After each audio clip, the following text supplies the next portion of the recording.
Boa noite a todos. A página de hoje é do livro Convites da Vida, de Joana de Ângeles. Se chama Convite ao Perdão. Porque se perdoardes aos homens as suas ofensas, também vosso Pai Celeste vos perdoará. Mateus, capítulo 6, versículos 14 e 15. Por mais rude haja sido a agressão, perdoa. Mesmo que a injustiça prossiga, amargando as tuas elevadas aspirações, perdoa. Não obstante, o amigo momentaneamente enganado se haja transformado em teu algoz, perdoa. Se apesar dos teus esforços no bem, nada conseguires, permitindo a sementeira da calúnia a multiplicar dificuldades e espinhos pela senda, perdoa. Em qualquer circunstância, perdoa aqueles que te ofendam, esquecendo as ofensas com que te agridam. O ofensor é alguém a um passo do desequilíbrio. Aquele que se compraz na perseguição ignora o grau de enfermidade que o vitima. O perseguidor permanece enleado nas teias do desvario e em breve será vítima de si mesmo. Indubitavelmente, a felicidade pertence sempre àquele que pode oferecer, que possui para dar. Muitas vezes serás convidado ao revide, conclamado à reação engendrada pela ira, que provoca a rebelião, tal a soma de circunstâncias negativas em que te verás envolvido. Tem, porém, cuidado. Reflexiona antes de reagir, a fim de não agires por precipitação e reflexionares tardiamente. Jesus, convidado diretamente à reação negativa, vezes sem conta, permaneceu integérrimo, perdoando e amando, por saber que aqueles que o afligiam eram espíritos aturdidos, afligidos em si mesmos, por essa razão, dignos de perdão. Na realidade, o perdão, ele liberta, e ele liberta a nós, né? Nós que estamos ofendidos, amargurados, magoados. A libertação, primeiramente, é com a gente. E aí o outro, muitas vezes, nem sabe que nos magoou, nem está percebendo a situação em que a gente se encontra. Por isso que o perdão é uma libertação para aquele que foi ofendido. O outro vai ter o tempo dele, vai ter um momento que ele vai perceber. Mas a gente, né, nós que já temos algumas informações a mais, podemos perdoar. Fazer o esforço, né? É um treino diário, o tempo todo, para que a gente possa se magoar menos, levar as coisas não tão à risca, né? A ferro e fogo, e compreender que cada um tem o seu momento de aprender a amar, né? Boa palestra a todos. Deus, nosso Pai, és todo poder, Senhor, toda bondade. E quando nos sentimos afligidos, a tendência é sempre procurar-te, porque sabemos que de ti virá a paz que necessitamos, a corrigenda que tanto precisamos. Jesus, amigo mestre de todos os momentos, companheiro, mais uma vez voltamos à tua casa. Quantos de nós aqui presentes, Senhor, colocando a teus pés as suas necessidades maiores, as suas ânsias. Sim, mestre, as necessidades que nos trazem a mente conturbada, as famílias que precisam de paz e de harmonia com os seus representantes aqui, pedindo-te, Senhor, que haja essa paz e essa harmonia no lar, Tão bom que fossem todos assim harmoniosos e em paz. Mas estamos aqui para pedir clemência a Ti, porque se sofremos, sabemos que há razões para isso. Por isso aqui estamos, te pedindo piedade, Senhor, para que haja harmonização em nossas vidas. E é assim, Senhor, que eu peço aos nossos guias e protetores que nos permita que, em nome de Deus, possamos estar dando como iniciada a reunião desta noite. Louvado seja nosso Senhor Jesus Cristo. Muita paz em nossos corações, muita luz. Graças a Deus. Boa noite a todos. Bom, uma grande alegria poder estar aqui. Eu me chamo Marcos, venho da casa espírita chamada Centro Espírita de Jacarepaguá, ou também chamada carinhosamente de Casa de Agostinho, que é o nosso patrono da casa. E hoje eu venho conversar com vocês sobre o capítulo 5 do Evangelho, o bem e o mal sofrer, item 18 desse capítulo. Esse capítulo começa com uma citação de Jesus dizendo: bem-aventurados os aflitos, porque herdarão o reino de Deus. Bem-aventurados os aflitos, porque herdarão o reino de Deus. Bem, sofrer. O que é sofrer? O que é o sofrimento? Bem-aventurados os aflitos, porque herdarão o reino de Deus. Algum de nós aqui não tem aflição? Algum de nós aqui não sofre? Então estamos todos garantidos no reino de Deus. Eu me lembro quando eu era criança, talvez uns 10, 11 anos, eu me queixava de umas dores para minha mãe, umas dores na perna. Vale dizer que aos 11 anos eu já tinha esse tamanho aqui, né, essa altura. Eu me queixava de umas dores na perna, minha mãe me levou ao médico e o médico disse que era dor do crescimento. Olha, eu não tinha pensado nisso filosoficamente ainda, mas crescer é sofrido, né? Crescer é sofrido. Eu senti dor para crescer. E dizem que a criança, quando nasce, aquele primeiro choro é o ar dilatando os pulmões pela primeira vez. É um contato com o sofrimento. A doutrina budista tem 5 passos que devem ser contemplados, segundo o Buda dizia, que todo ser humano devia contemplar, ou seja, meditar sobre 5 coisas. Certamente serei velho, não posso evitar a velhice. Certamente estarei adoentado, não posso evitar a doença. Certamente morrerei, não posso evitar a morte. Em todas as coisas que me são caras e amadas, haverá mudanças e me separarei delas. Sou filho das minhas ações, herdeiro das minhas ações, e pelas minhas ações serei reconhecido. O Buda dizia que nós devíamos contemplar essas 5 coisas, e se nós contemplássemos essas 5 coisas, nós compreenderíamos melhor o sofrimento. Vamos tentar pensar junto com ele. Certamente morrerei, não posso evitar a morte. Quase todos nós, com raras exceções aqui, espíritas, já bem adiantados, já bem ambientados com esse tema, quase todos nós nos desesperamos com a ideia de morrer.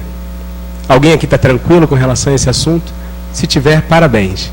A maioria, se falar que é a hora, treme na base, né? Nosso querido Chico Xavier tem uma história muito engraçada, aquela do avião, né? Todos devem conhecer. Estava lá no avião, tinha uma turbulência, e aí todos gritavam com medo que o avião caísse, e Chico também começou a gritar: valha-me Deus! Aquele jeitinho mineiro de Chico: valha-me Deus! Estamos à morte, vamos morrer! E Emmanuel aparece e fala: Chico, dê testemunho da tua fé, a morte não existe. Sim, a morte não existe, mas nós estamos em perigo de vida. E Emmanuel diz: sim, estamos. Se estamos em perigo de vida, eu também vou gritar. Estou desesperado. Valha-me Deus, não quero morrer. Mesmo né? Todos nós que conhecemos mesmo a doutrina espírita, tememos a morte, né? Há uma estatística que diz que quem está lá, quem está desencarnado, quando fala que vai reencarnar, fica desesperado. Eu não quero voltar para lá, eu não vou resistir às provas, às tentações, eu vou sucumbir. E quem está aqui, quando fala que vai desencarnar, também não quer ir. Não, pelo amor de Deus, não está na minha hora ainda. Então nós temos essa dificuldade de aceitar a morte. Mas a morte é fato, ela virá. E se eu aceitar isso com mais naturalidade, vou sofrer menos. Certamente morrerei e não posso evitar a morte. Certamente estarei adoentado, não posso evitar a doença. Mas quando eu fico doente, eu fico indignado. Mas por que comigo? Por que logo essa semana eu fui ficar gripado? Por que logo essa semana? Por que logo eu tenho essa doença? Eu me incomodo. Eu não aceito o fato de adoecer. Mas existe alguém que não adoeça? Existe alguém que não tenha problemas? Existe alguém que não tenha problemas de saúde? Não há. Porque eu me sinto desprestigiado por Deus quando fico doente. Mas, Senhor, justamente nessa semana, porque eu tinha que fazer isso ou fazer aquilo. Certamente estarei doente e não posso evitar a doença. Certamente serei velho, não posso evitar a velhice. Quantas pessoas têm desencarnado lutando contra a velhice, não é verdade? Fazendo cirurgias para poder espantar uma ruga aqui ou uma ruga ali, tentando corrigir uma celulite ou alguma coisa, alguma imperfeição própria do tempo. Temos lutado para não envelhecer. Olha o Botox, não é? Botox, plástica. Nós não queremos aceitar a realidade da velhice e sofremos com isso. Nós sofremos. Ah, meu Deus, eu não tinha essa ruga, eu não era assim, eu não era careca. Olha só. Nós sofremos com isso. Pelo menos cabelos brancos eu não tenho, né? A velhice já não está me pegando, né? Não tenho cabelos brancos. Mas nós sofremos com isso, né? As mulheres principalmente, né? As mulheres não envelhecem, ficam loiras, né? Isso acontece. Nós sofremos para aceitar as doenças do corpo, aceitar a decrepitude, a fragilidade do corpo. Nós não queremos aceitar, nós sofremos. Mas não posso evitar a velhice. Certamente serei velho, não posso evitar. Em todas as coisas que me são caras e amadas, haverá mudanças e me separarei delas. Todas as coisas que me são caras e amadas, haverá mudanças e me separarei delas. A gente ganha um presente, a gente ganha um jarro, ganha uma mesa, ou alguma coisa, ou uma roupa que a gente adora, e o tempo, aquela roupa vai se desgastando e a gente precisa desapegar, né? Aquele vaso que a gente achava lindo já está lascadinho na ponta, mas a gente, não, foi o fulano que me deu, eu não posso me desapegar. Não, esse vaso, essa mesa, é isso. A gente se apega e sofre. Se apega e sofre. Quantas mulheres não têm calças, né, guardadas para voltar aquele peso, né? Não, essa aqui eu tinha 38 quilos, quando eu tiver 38 quilos de novo eu vou voltar para essa calça. Está lá guardada, né? Nós nos apegamos às coisas, nos apegamos à nossa forma física e sofremos por isso. Queremos voltar a ser como éramos há 20 anos atrás, há 10 anos atrás, há 15 anos atrás, e sofremos com isso. Não aceitamos com naturalidade a ação do tempo, a ação da vida e a vontade de Deus. Porque em todas as coisas que me são caras e amadas haverá mudanças e me separarei delas. Os filhos, porque crescem, né? Aquelas crianças tão fofinhas, correndo, nos abraçando pelos joelhos, né? Pela canela, tão fofinho, tão gostosinho, e aí vai crescendo, fica aquele adolescente emburrado, né? Brigando, não quer mais conversar com a gente. Eu já não posso mais dar beijo na porta da minha filha, na porta da escola, porque é mico, né? Não posso mais beijar. Está com 13 anos, já estou na fase de, pai, chega para lá. Mas sinto falta dos 3, dos 4, dos 5 anos, onde eu era o herói. Nos apegamos e sofremos. Nos apegamos ao outro, meu marido, minha mulher, meu pai, minha mãe. E a vida segue seu rumo, nos separa das pessoas a quem amamos e nós sofremos. Mas por que sofremos? Por que sofremos? Porque não aceitamos o sofrimento? Será que é por isso que nós sofremos? Todos nós aqui encarnados na Terra estamos sujeitos ao sofrimento, não há quem não esteja. O Eike Batista, o homem mais rico do Brasil, né? Vocês não viram lá? Ele faz implante no cabelo, olha, ele não assumiu a careca. Ele se sente abalado porque, né, a autoestima dele fica baixa. Então, mesmo um homem com tanto dinheiro sofre. Então, o dinheiro não é a solução para o sofrimento. Porque os ricos também adoecem. Os ricos também perdem pessoas amadas. Os ricos também têm problemas de saúde na família, problema com drogas, decepções. Aliás, os ricos parece que se separam mais do que os pobres, né? Acho que tem mais dinheiro para pagar a pensão. Mas, enfim, isso não vem ao caso. Mas os casamentos dos ricos duram menos, eles sofrem também, né? Então, nós percebemos que o sofrimento está em todo lugar. Ah, não, peraí. O rico sofre porque ele quer mais ainda, ele pode ter mais, e aí ele tem tudo, e aí fica desgostoso porque tem tudo, há um vazio. E o pobre sofre por quê? O pobre não tem nada, por que ele vai sofrer? Né? Não tem com o que se preocupar, é menos coisa para se preocupar, né? Mas o pobre sofre por aquilo que lhe falta. O pobre sofre pela falta de dignidade, pela falta de amor, pela falta de respeito com que a sociedade o trata. Então também há sofrimento na camada pobre. Não, mas quem tem saúde não sofre. Sofre. Sofre porque as pessoas que estão à volta dele adoecem. Eu me lembro, lá nos idos de 1987, isso revela um pouco a minha idade, eu assisti um filme chamado Highlander. Alguns aqui devem lembrar, né? Daquele imortal. Olha, vocês estão rindo porque o filme é antigo, né? Tudo bem, eu tenho 40 anos, não vou me esconder, não. Eu lembro desse filme que o homem não envelhecia, né? Ele era imortal. E uma das primeiras dores que ele sentiu foi ver a companheira envelhecendo, a companheira morrendo, uma cena triste, assim, ela envelhecendo e ele continuava jovem. Aquela perda também o tocava. Então, mesmo na juventude, mesmo com a saúde, nós também sofremos. E sofremos aquilo que o Drauzio Varela agora está tratando no Fantástico como os males da alma, né? Eu não assisti muitas dessas reportagens ainda, mas vi algumas e achei muito interessante. Os males da alma. Então, mesmo quando o corpo está são, aparentemente, a alma sofre. Existem sofrimentos para a alma. Meus irmãos, por esse diagnóstico que eu estou fazendo aqui, a gente percebe que não tem jeito, né? A gente vai sofrer de alguma maneira.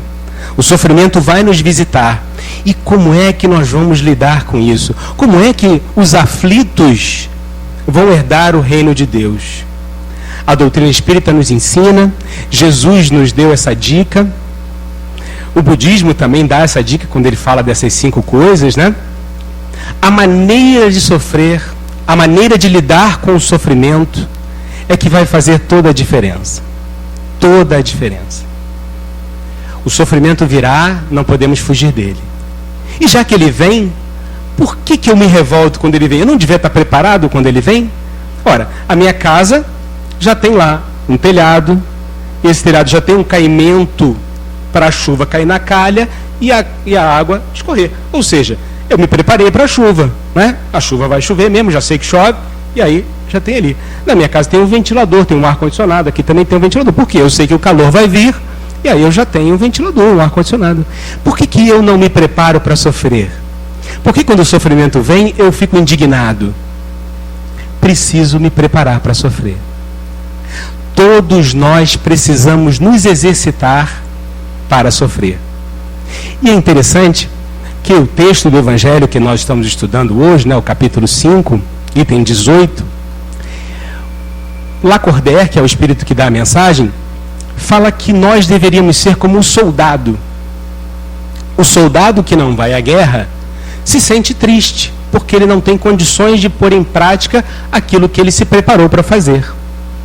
Então nós deveríamos ser como os soldados em relação ao sofrimento. Que venha o sofrimento, estou preparado. Ok? Estamos preparados para o sofrimento? Não, não estamos preparados. Mas precisamos estar. Porque bem-aventurados os aflitos, bem-aventurados os que choram, bem-aventurados os que são sedentos de justiça. Palavras de Jesus. na medida em que nós evoluímos moralmente e intelectualmente, nós percebemos que o sofrimento é um amigo nosso.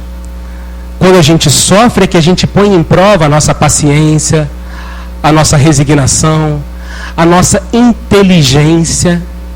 Sim, essas coisas que eu citei como exemplo, o caimento do telhado, a calha, surgiu porque antes de nós, algumas pessoas sofreram muito com a chuva. E as casas não tinham telhado, e aí alagavam tudo. Outras pessoas sofreram muito com o calor, e aí inventaram o ventilador. Nós, então, precisamos inventar ventiladores para a nossa alma, calhas para chuvas de lágrimas que vêm para dentro de nós, porque elas vão vir. Nós precisamos estar preparados. E como é que nós nos preparamos para isso? Primeiro, aceitando o fato de que o sofrimento virá. Não nos iludindo de que não, comigo não vai acontecer. Não, eu não vou sofrer. Não, isso aconteceu com o vizinho, mas comigo não. Todos nós seremos visitados pelo sofrimento. Como é que eu vou lidar com isso? Primeiro, aceitando isso e ficando em paz com relação a isso. É da vontade de Deus, é da característica deste planeta, é fruto da nossa colheita, né? Nós semeamos, estamos colhendo. É fruto da nossa semeadura, melhor. Nós estamos colhendo o sofrimento que está vindo para nós. Nós estamos nesse planeta porque nós semeamos algo e precisamos colher. E uma das formas de colher é isso. São esses acontecimentos infelizes, entre aspas, que vão nos acontecer. E nós precisamos estar preparados e aceitá-los. Eles vão vir. Já que eles vão vir, eu quero aceitá-los com amor. Então, se eu tenho um irmão que briga comigo, que é chato, que me rouba a paz, eu tenho que olhar para ele com amor. Opa, lá vem o fulano. Sou um soldado, né? Preciso exercitar o meu amor. Que venha o fulano. Não escolhe meu amigo não, vem o mais chato. Vem, pode vir. Estou preparado. E aí? O que é? Vai. Eu vou resistir. Não, pode falar, vai me chateando aí, eu vou resistir. Não vou me aborrecer, não vou perder minha paz com você, pode me aborrecer. No texto do Evangelho, diz que essas oportunidades é para que no final nós possamos dizer, fui o vencedor. E não é o vencedor do embate, da discussão, da briga. Não, é o vencedor sobre você. Paulo de Tarso fala do bom combate. Combati o bom combate da fé. O bom combate é aquele combate que nós combatemos conosco. Que nós lutamos contra as nossas más tendências, contra as nossas imperfeições. Esse combate tem que ser constante. E aí, todo dia, quando o sofrimento nos visitar, eu não tenho mais que me revoltar contra o sofrimento. Não tenho mais que ficar chateado porque estou sofrendo. Mas tenho que aprender a sofrer. Aprender a lidar com o sofrimento. Ainda há pouco conversava aqui com uma grande amiga aqui dessa casa, e nós falávamos sobre as caídas, as quedas que nós temos no nosso lar, na nossa família. As quedas de impaciência, as quedas de destempero, de orgulho, de vaidade. Para nós que subimos aqui para falar sobre o Evangelho, sobre essas lições, vocês não sabem o quanto essas quedas são mais dolorosas para nós. Porque nós estamos aqui falando de uma coisa que nós deveríamos, pelo menos, nos esforçar ou estar mais atentos para cumprir. Mas, infelizmente, nós ainda fraquejamos. Porque somos crianças espirituais, né? Todos nós somos crianças espirituais. E a doutrina espírita tem um caráter maravilhoso de que não tem doutores, nem sacerdotes, nem professores. Somos todos colegas de sala de aula trocando de lugar de vez em quando. Mas quando a gente erra e já tem o conhecimento, nós temos duas dores, né? A dor do acontecimento em si e a dor de ter falado de maneira destemperada, de não ter agido de acordo com aquilo que a gente já sabe, daquilo que a gente já compreende. E a paciência, a ternura, o amor, o se pôr no lugar do outro, são exercícios que nós que aqui estamos na noite de hoje, nós que optamos por aqui estar na noite de hoje, que nós já estamos buscando alguma coisa de melhor para dentro de nós, temos o dever de tentar pôr em prática ainda mais. Ainda mais. Eu, às vezes, estou aqui fazendo um desabafo, me perdoem, mas eu, às vezes, no meu lar, ainda tenho destemperos, ajo de maneira intempestiva, falo coisas, e aí, quando acabo de falar, eu me arrependo profundamente, porque me vem à cabeça os conselhos que a doutrina espírita nos dá. E um dos conselhos que a doutrina espírita nos dá é de que aquele que tem mais deve dar mais. Aquele que mais conhece deve oferecer mais. Aquele que já se propõe ao caminho do bem deve estar pronto para o caminho do bem.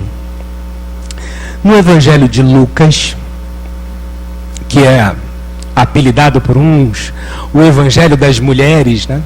Porque Lucas fala muito das mulheres. Lucas fala muito das mulheres. Lucas fala de uma mulher chamada Joana de Cusa. Fala que entre os seguidores de Jesus havia uma mulher chamada Joana de Cusa. E Joana conta no livro Boa Nova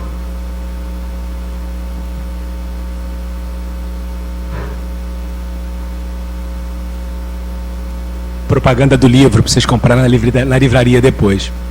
Livro maravilhoso.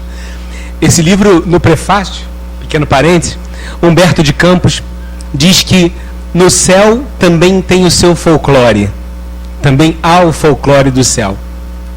O céu no sentido poético da coisa, né? No plano espiritual também há o seu folclore. E aqui ele cita passagens de Jesus, situações em que Jesus teria conversado com os discípulos e com as pessoas à sua volta, de uma maneira muito poética, muito bonita, muito aconchegante, e faz, assim, parecer que Jesus está, assim, do nosso lado, assim, sentado pertinho da gente.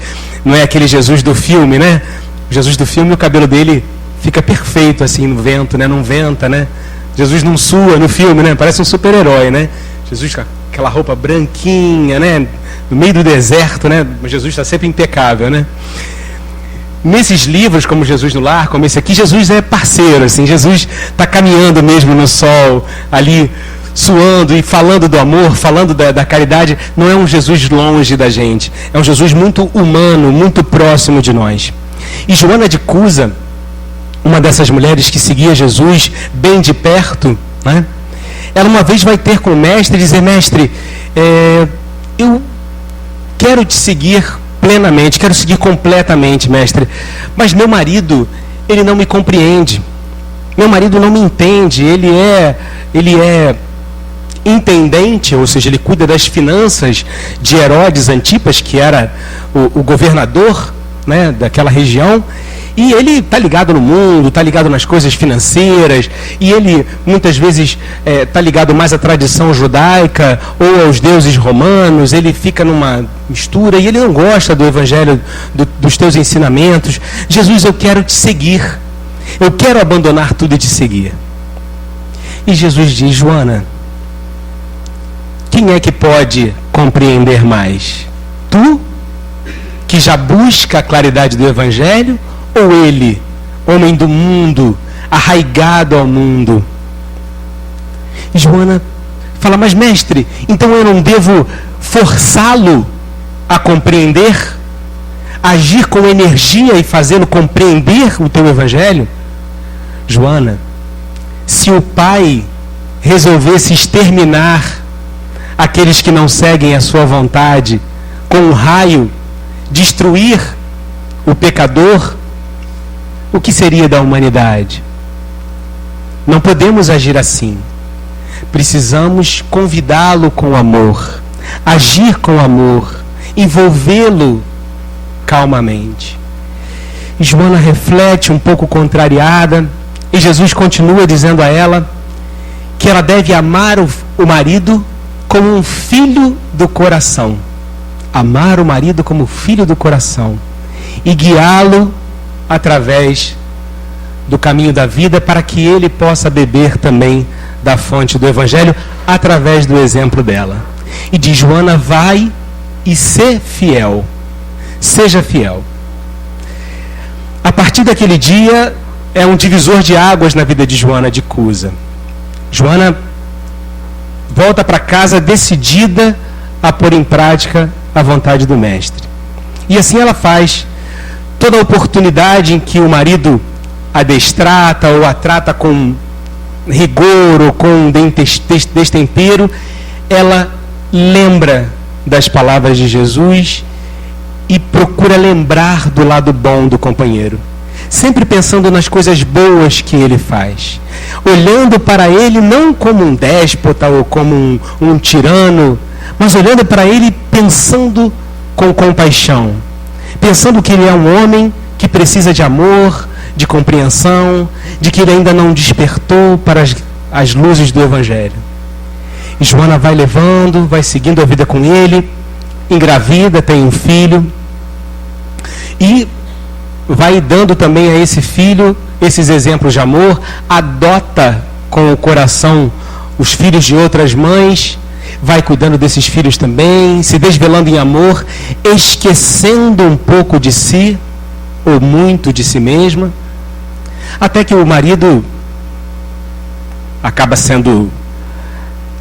troca o governo, né? E aí ele perde as relações políticas, perde o dinheiro, vai ficando numa situação complicada, fica doente e, mais ainda destemperado, acaba desencarnando. Joana fica só, sem emprego, sem o marido que a sustentava, né? Não era comum as mulheres trabalharem. E aí Joana busca trabalho.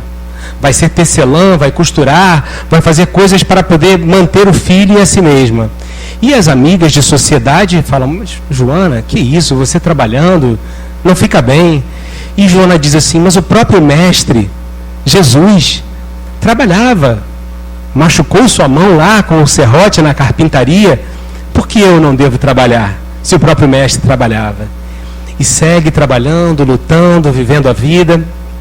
E aí, diz o texto que no ano de 68, quando as perseguições aos cristãos se tornam mais vigorosas, mais intensas, Joana é aprisionada junto com seu filho e está no circo, né?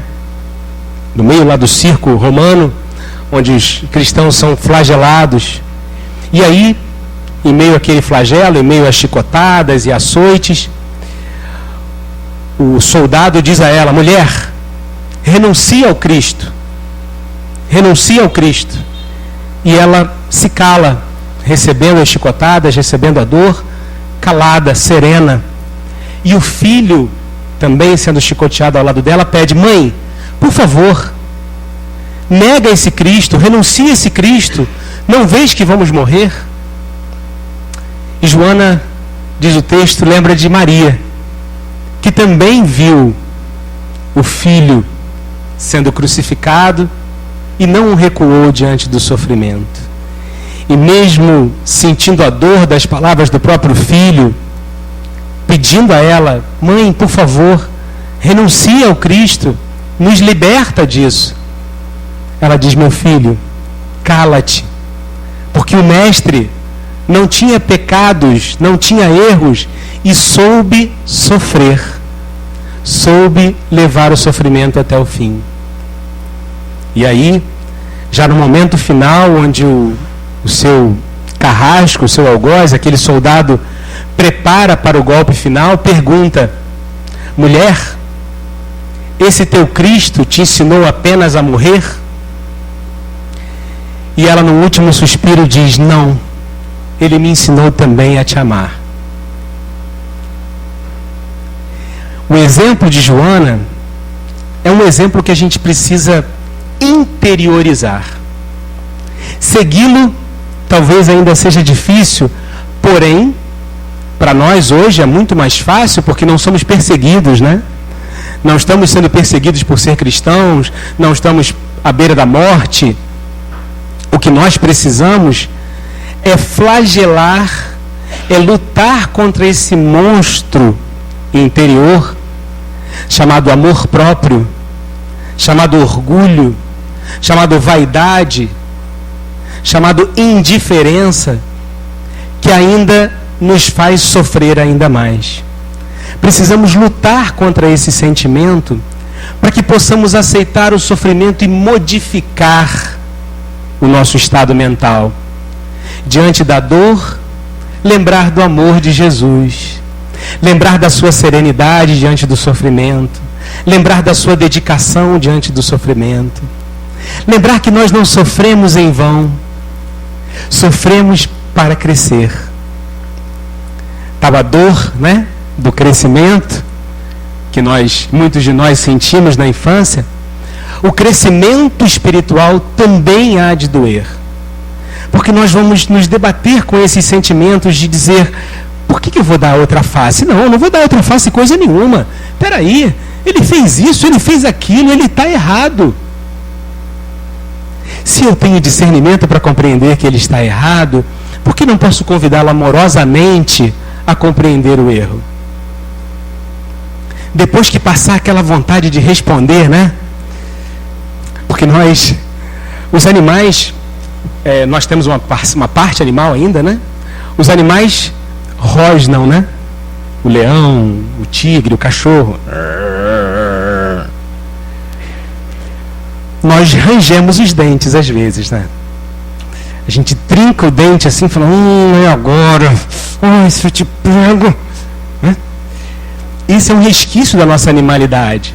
É um resquício desse instinto de defesa. Mas a doutrina espírita nos explica que os sentimentos são os instintos elevados.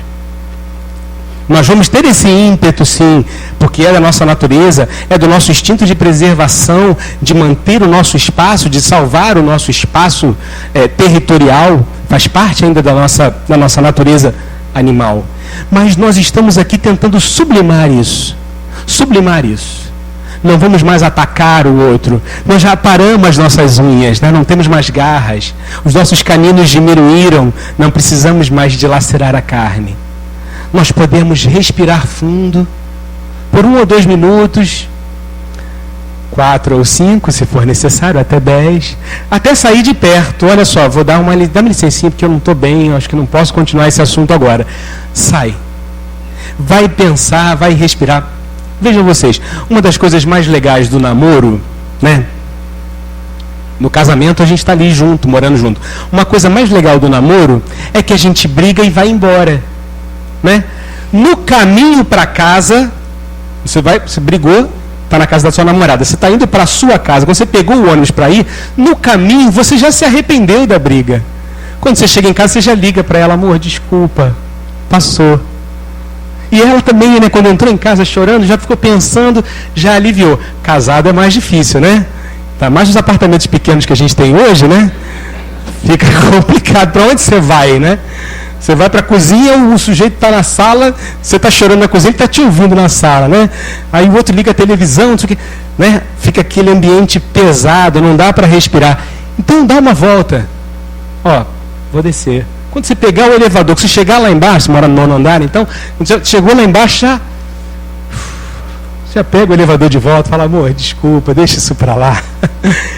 Nós precisamos aprender a lidar com esse ímpeto, com essa ferocidade que ainda existe dentro da gente, essa vontade de responder o outro de pronto.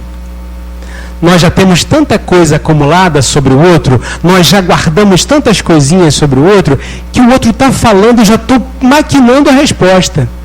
Ele deu o ponto final, eu já mando na lata. E aí, o outro já também tem as suas pedrinhas para a gente e já responde. E aí a gente fica ali trocando pedras, trocando farpas, e depois se arrepende. Depois sofre.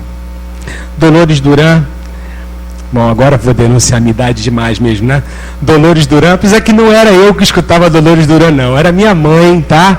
Mas eu escutava, sou muito ligado à música. Ela tem uma canção chamada Castigo, né? A gente briga, diz tanta coisa que não quer dizer, fica pensando que não vai sofrer, que não faz mal se tudo terminar. Um belo dia, A gente sente que ficou sozinho, vem a vontade de chorar baixinho, vem o desejo triste de voltar. Se eu soubesse naquele dia o que eu sei agora, eu não seria esse ser que chora, eu não teria perdido você. Como é profunda, né? Essa letra de Dolores. E todo mundo diz, Dolores Cortiforça, né? Muito triste e tudo mais. Mas essa reflexão, né? A gente fala tanta coisa que não quer dizer. Fica pensando que não vai sofrer. Não, eu vou dizer mesmo. Não, ele tem que ouvir isso. Vou falar porque ele tem que escutar mesmo. Não, tem que dizer as verdades. A verdade é para ser dita. Não é isso que a gente fala? Mas a verdade é para ser sentida. A verdade é para ser sentida. E cada um tem que sentir a verdade. E às vezes quando a gente... Vê se eu estou falando bobagem. Vê se não acontece com a gente assim. Quando a gente briga e a gente grita e o outro não responde, o que fica soando no ar? Foram as nossas palavras, né? Foi a nossa ignorância, foi a nossa agressividade. E aí quando ela fica soando no ar sem a resposta do outro, incomoda a gente, né? Porque a gente fala assim, caramba, como eu fui grosso, como eu fui agressivo, como eu fui deseducado, como eu não agi com o outro como eu gostaria que agissem comigo. Então precisamos exercitar isso, o silêncio. Vamos calar, vamos calar. Se o outro está em destempero, é o momento dele, porque eu sei que isso me acontece também, e tudo que eu preciso é que alguém não responda às minhas ignorâncias, porque senão eu vou me arrepender depois. Então, vou ficar calado. Não, vou deixar ela falar porque ela está nervosa, vou deixar ele falar porque ele está nervoso. Quando a gente se acalmar, quando a gente respirar, volta. Poxa, olha só, vamos tentar entender aquilo. E assim, não precisa ter razão, né? Porque ter razão para quê? Porque essa história de ter razão é complicada, né? Porque a gente fica lá brigando depois para saber quem é que estava certo e quem estava errado. Abre mão de certo ou errado. A vontade de viver bem, de viver junto, tem que ser maior do que o certo ou errado. Isso vale para as relações de casais, né? E vale para a vida cotidiana. Vale para o nosso trabalho, vale para as nossas conduções, para o ônibus, para o trânsito. Outro dia, eu levei um baita susto. Estava parado no sinal, num engarrafamento desses monstruosos que a Transcarioca nos oferece, né? Como cortesia. Estou parado no sinal e aí tirei o pé do acelerador, tirei o pé do freio para apertar o acelerador, porque o trânsito tinha andado um pouquinho. Nisso o carro andou um pouquinho para trás e eu nem percebi. Senti uma mão espancando o meu carro. Tomei um susto, né? Saí do carro de supetão. O que é isso? Quem é que está batendo no meu carro? E aí um senhor, muito forte até, assim, nem dava para eu encarar, não. Um senhor muito forte. Não está me vendo aqui, não? Vai dando marcha ré, assim, quase me atropela. E o senhor catando o chinelo. E eu, assim, indignado com a agressividade dele, né? Falei, mas senhor, o que houve? Por que o senhor está batendo no meu carro desse jeito? Não, você deu ré e quase me atropelou. Senhor, eu não dei ré, não era a minha intenção de dar ré. Não, você quase me atropela. Senhor, desculpa, eu lhe machuquei. Mas é engraçado que eu estava falando... eu estava falando meio alterado, mas tentando ser cortês ao mesmo tempo.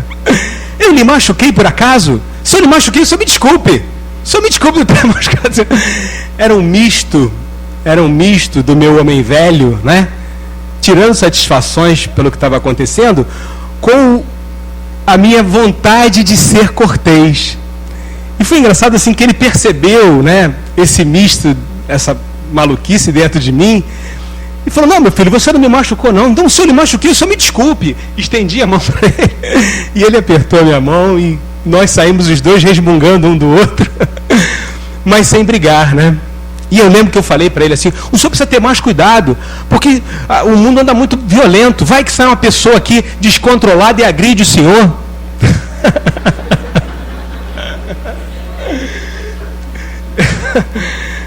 Foi uma situação inusitada e eu fui para casa ainda meio chacoalhado com aquilo, mas o que mais me chamou a atenção foi que o movimento de sair do carro foi um movimento de ira. Foi a ira, foi o incômodo, foi o desaforo de estar batendo no meu patrimônio. Mas, por um lampejo do céu, acho que eu devia ter palestra essa semana, e aí eu lembrei que eu vim aqui falar, né? E aí eu dei uma segurada, né? Consegui segurar. Mas é isso, né? Se a gente analisar esse episódio friamente, é isso que leva as tragédias a acontecerem. Esse relâmpago, esse lampejo de ira com alguém que você nem conhece, alguém que você nunca viu, alguém que cruzou o seu caminho pela primeira vez. Nós precisamos nos educar contra esses sentimentos. Aceitar que as dores virão, que os desentendimentos virão, que os problemas virão, e nós temos que estar preparados para lidar com eles. A maneira de um cristão. Lidar com o sofrimento, com os problemas, com as dores, com as agressividades, como um cristão deve lutar. Oba, tem sofrimento? Estou aqui. Senhor, o que queres que eu faça? Aprender a lidar com isso, amando, respeitando, vendo toda a oportunidade que nos aparece como uma nova oportunidade de amar ao próximo como a nós mesmos. Tudo que nos acontecer na vida, no dia, é uma oportunidade para fazermos o bem, para compreendermos o sofrimento e para evoluirmos enquanto criaturas espirituais. Nós não estamos aqui para comprar um Hyundai 30. Não é para isso que nós viemos. A maravilha tecnológica da Hyundai. Não é para isso que nós viemos. Tampouco estamos aqui para ter o iPhone 5. Também não. Até porque já estão lançando o iPhone 6 ou 5S, não sei. Então, não é esse o objetivo da vida. Não é. A gente não veio para cá para adquirir bem material, para usufruir da nossa beleza, da nossa saúde, da nossa juventude, porque tudo passa, tudo passa. Temos que saber utilizar tudo com sabedoria, com equilíbrio, porque aí o sofrimento que virá, ele virá.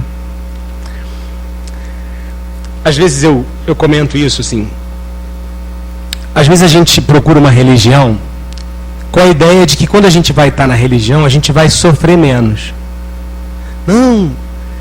Aí acontece alguma coisa e você fala assim, mas puxa, eu estava indo no centro, eu estava ajudando a campanha do quilo, eu levei roupa, me aconteceu isso, como é que pode? Deus está me desamparando, cadê os espíritos? Né? A gente fica indignado. E não é só os espíritas que fazem isso, não. Os católicos, os protestantes, a gente está acostumado a encarar Deus e a religião como uma relação de troca. Ó, Senhor, eu estou indo na igreja, me protege aí, tá? Me protege aí, não posso ser assaltado não, estou indo na igreja. Ué, como é que não? Como é que vai acontecer isso comigo? Mas eu estou ajudando tanto, eu estou fazendo tanto bem. E aí a gente precisa dar uma refletida sobre isso, né? Vocês já ouviram falar de Pedro? São Pedro, aquele da chuva, né? Aquele do tempo, né? Pedro, né? O que Jesus nomeou como pescador de homens, vem que tu serás pescador de homens, que eu te farei pescador de homens. Vocês lembram da história do Pedro? Vamos resumir aqui rapidinho, né? Pedro era um pescador lá rude, e aí Jesus convidou ele para o seguir. Pedro começou a seguir. Pedro era casado, né? Porque tinha sogra. Que tem um momento que Jesus vai curar a sogra de Pedro, no Evangelho está lá. Jesus vai curar a sogra, então ele era casado e tinha família. Mas ainda assim ele seguiu Jesus, foi seguir Jesus, caminhou, foi caminhando junto com Jesus. Na hora extrema, quando Jesus ia ser preso, ele sacou da espada para defender Jesus, cortou a orelha de um cara que ia lá prender Jesus. E Jesus disse, Pedro, não faça isso, né? Quem ferir pela espada, perecerá pela espada. E Pedro sossegou. E Pedro falou, mestre, eu te amo. Pedro, tu me amas? Sim, então apacenta a minha igreja. Pedro, tu me amas? Sim, mestre, te amo. Então edifica a minha igreja sobre a rocha. Pedro, tu me amas? Sim, te amo, Senhor. Senhor, eu irei contigo aonde tu fores. Pedro, quero te dizer que ainda hoje, antes do galo cantar, tu me negarás 3 vezes. Mestre, jamais. Jamais, mestre. E negou Jesus 3 vezes, né? Essa parte da história a gente já sabe. E aí depois ele foi cuidando da igreja, cuidando da comunidade cristã, falando do amor do Evangelho, travando problemas lá entre os judeus e os não judeus, tentando conciliar as coisas, uma vida atribulada toda a vida. E aí, para finalizar a vida de Pedro, ele acabou sendo preso também porque era cristão e também ia ser crucificado tal qual Jesus. E ele disse assim: não mereço ser crucificado como mestre. E aí foi crucificado de cabeça para baixo. Essa foi a vidinha mansa de Pedro. Paulo de Tarso, vocês ouviram falar de Paulo de Tarso? São Paulo? Pois é, também teve uma vidinha atribulada, não é? Porque estava seguindo Jesus, estava fazendo bem, eles não podiam ter dito isso assim: mas mestre, francamente eu estou te seguindo, mestre, você está me dando só confusão. Né? Nós não estamos preparados para o nível de sofrimento dessas criaturas. Essas criaturas foram espíritos que estavam muito abnegados, muito cientes do sofrimento. Os nossos sofrimentos são bem menores, mas são sofrimentos também, né? São dores também, porque a dor, e nós precisamos aprender isso, e eu aprendi isso de uma maneira interessante. Assim, eu lembro que minha filha tinha uma boneca que era a boneca mais farrapenta que ela tinha, assim, a mais feinha de todas, né? A mais barata de todas. E aquela boneca perdeu a cabeça. E eu disse assim: minha filha, deixa essa boneca para lá, você tem outras. Mas pai, é a Manuela. Então não importa. Para ela era a Manuela, não era uma boneca barata, não era uma boneca qualquer, era a Manuela. Então o sofrimento para cada um é diferente. A gente pode às vezes menosprezar o sofrimento do outro. Mas você está triste por causa disso? Que bobagem! Tem tanta gente sofrendo mais do que você. Mas não importa. O sofrimento de cada um dói em cada um. E nós temos que respeitar isso. É diferente. O outro é um terreno diferente do nosso. Então nós precisamos respeitar o sofrimento do outro. Então esses espíritos estavam preparados para sofrer muito. E eles sofreram muito em nome do Evangelho, em nome da proliferação do Evangelho. E nós temos que também fazer a nossa cota de sofrimento, ter a nossa cota de sofrimento em nome desse Evangelho. E como é que a gente vai sofrer? Dando testemunho, sendo que Paulo chamava de carta viva do Cristo. Cada um de nós é carta viva do Cristo. Então no nosso trabalho, no ônibus, no trânsito, a gente tem que estar ali pronto para exemplificar, pronto para dar o testemunho simples. Não é o testemunho da vida, não é o testemunho de um braço, de uma parte do corpo, é o testemunho da compreensão do outro. É o testemunho do amor, do perdão, da compaixão.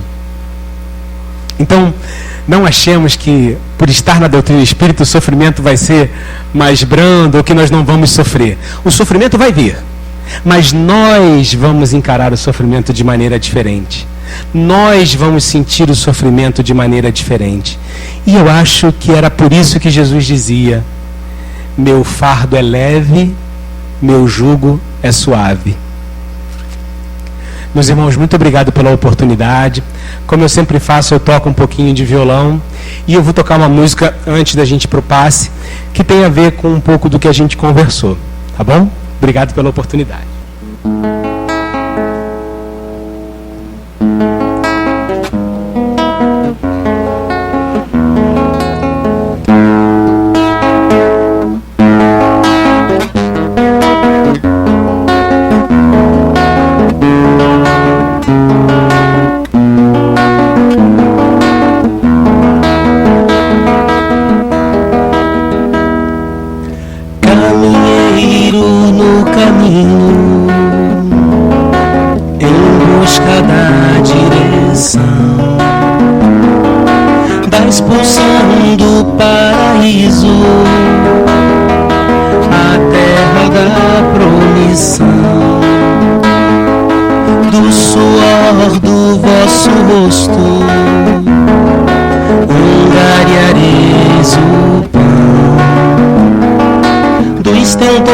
De vossos partos, uma nada evolução.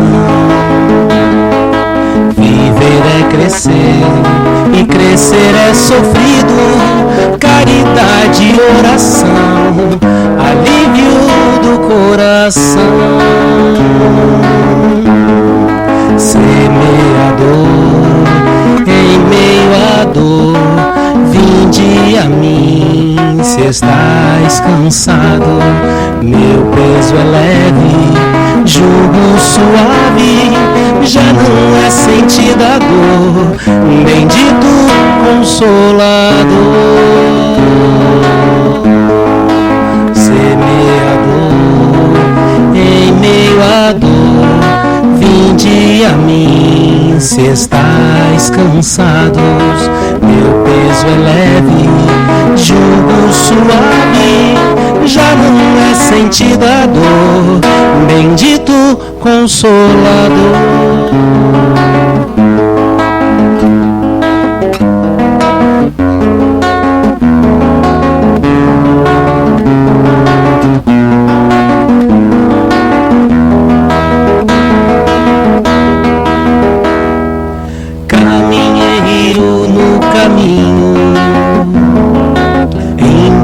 Da direção da expulsão do paraíso, a terra da promissão. No suor do vosso rosto angariareis o pão, do estentor de vossos partos o maná da evolução. Viver é crescer, e crescer é sofrido, caridade e oração, alívio do coração. Semeador, em meio à dor, vinde a mim, se estáis cansados. Meu peso é leve, jugo suave, já não é sentida a dor. Bendito Consolador,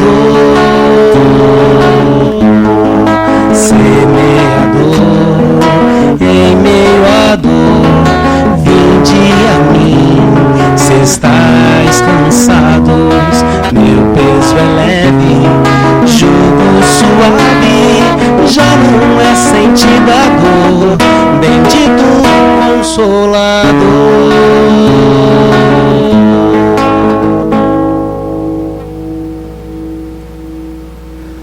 Senhor, queremos te agradecer pela oportunidade da vida, pela oportunidade de crescer, de existir, de sofrer e de amar. Por favor, Senhor, ampara-nos nessa jornada, nesse caminho, nessa luta. Que sejamos, Senhor, soldados felizes do bem, soldados prontos a compreender e a modificar a dor. Obrigado, Senhor. Obrigado pelo amparo e pela companhia desses espíritos amigos que sempre nos fortalecem, nos intuem, nos guiam. Obrigado, Senhor. Obrigado por tudo. Graças a Deus. Bastante nos invade, queremos levá-la conosco aos nossos familiares. Que todos que lá ficaram, Senhor, possam receber os eflúvios da Tua luz. E assim é que nos despedimos, pedindo aos nossos guias e protetores que nos permitam, em nome de Deus, estar encerrando a primeira parte de nossos trabalhos da noite. Louvado seja nosso Senhor Jesus Cristo. Graças a Deus.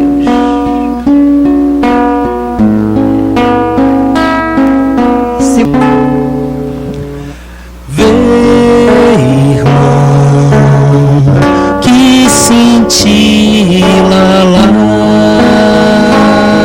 no céu, o amor do Pai, e oferece a vida e confia. Meu irmão,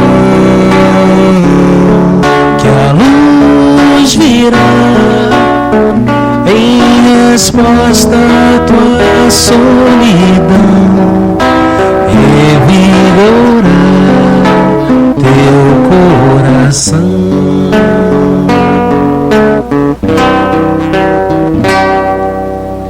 Vê, irmão, que cintila lá no céu o amor do Pai,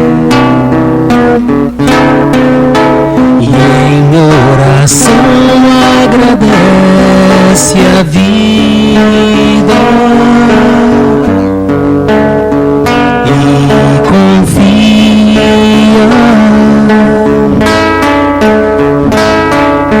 Meu irmão,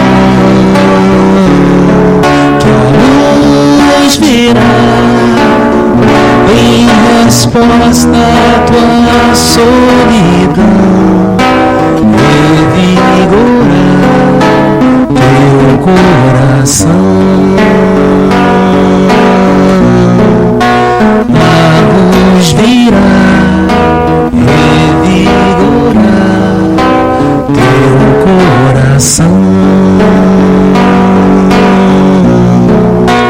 A luz virá, revigorar teu coração.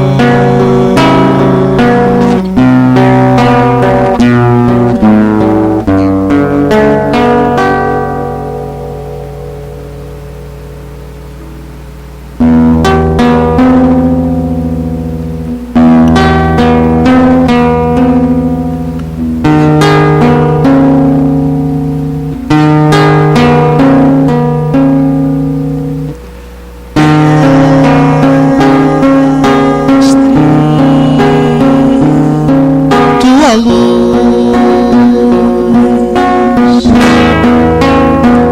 fez de mim lutador,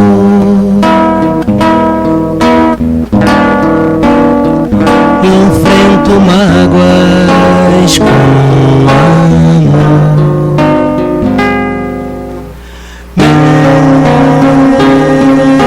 Mestre, meu louvor não é nada frente à dor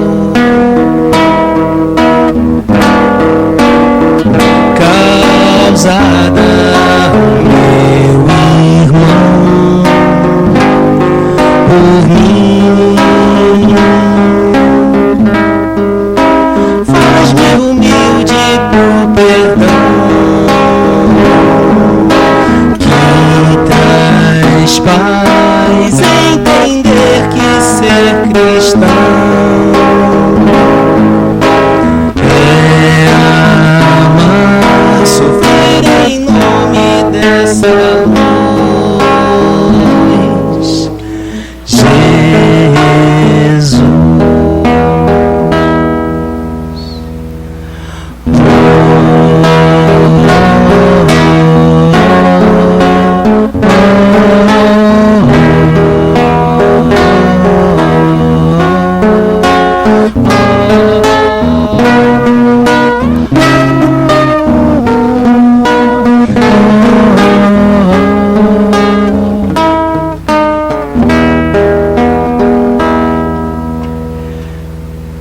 Faz-me humilde pro perdão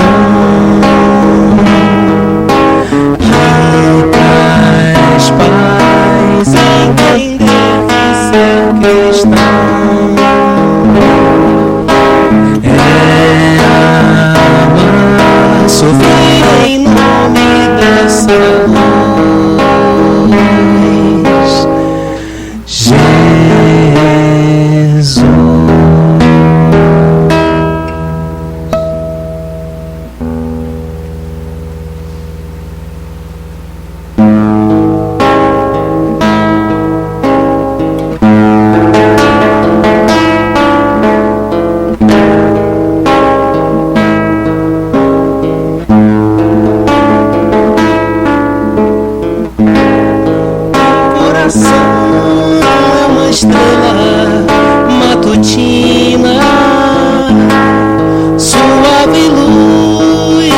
clareia, ilumina. Olhe pra dentro de você, descubra o brilho do amor. Acenda a sua candeia e faz nascer uma nova manhã.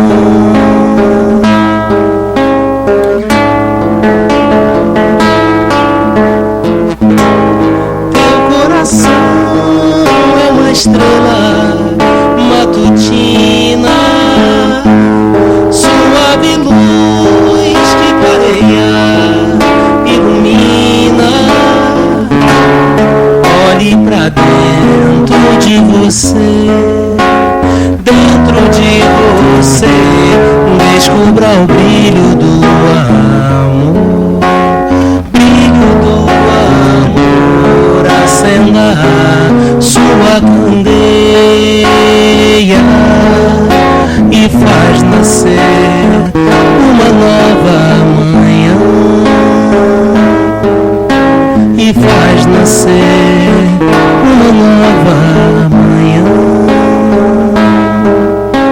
e faz nascer uma nova manhã.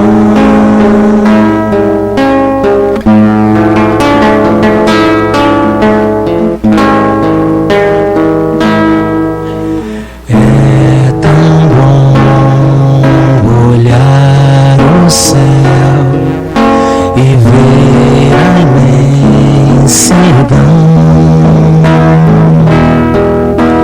ir no pensamento além, saber que a vida é muito, é sempre mais, é mais, herdeiro que tu és do infinito azul, pra sempre aprender a amar, servir. Liberta o coração e voa pra amplidão, com fé em Deus e as mãos na terra.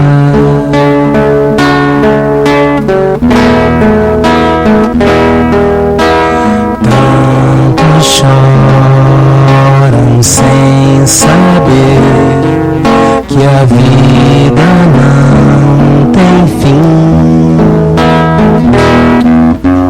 Abra os braços, solte a voz, declame sim, poema de amor, de amor.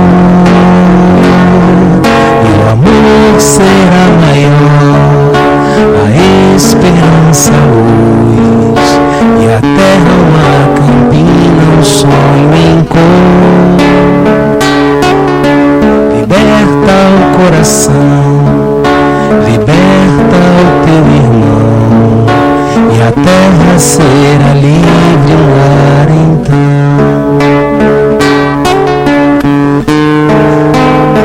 Vais viver com alegria o infinito aqui. Vais viver com alegria o infinito aqui.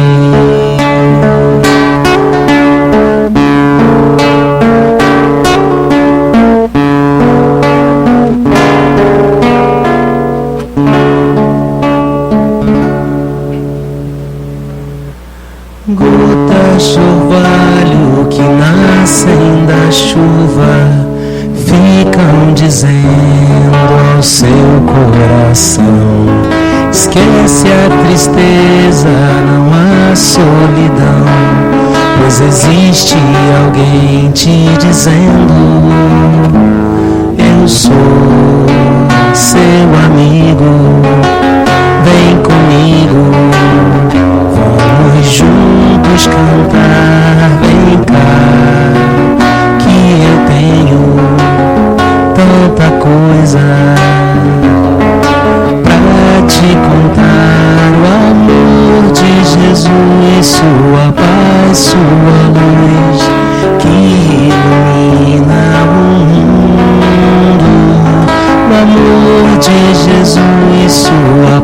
paz, sua luz que ilumina o mundo. Gotas de orvalho que nascem da chuva ficam dizendo ao seu coração: esquece a tristeza, não há solidão, pois existe alguém te dizendo: eu sou seu amigo, vem comigo, vamos juntos cantar, vem cá, que eu tenho tanta coisa pra te contar. O amor de Jesus, sua paz, sua luz que ilumina o mundo. O amor de Jesus, sua paz, sua luz que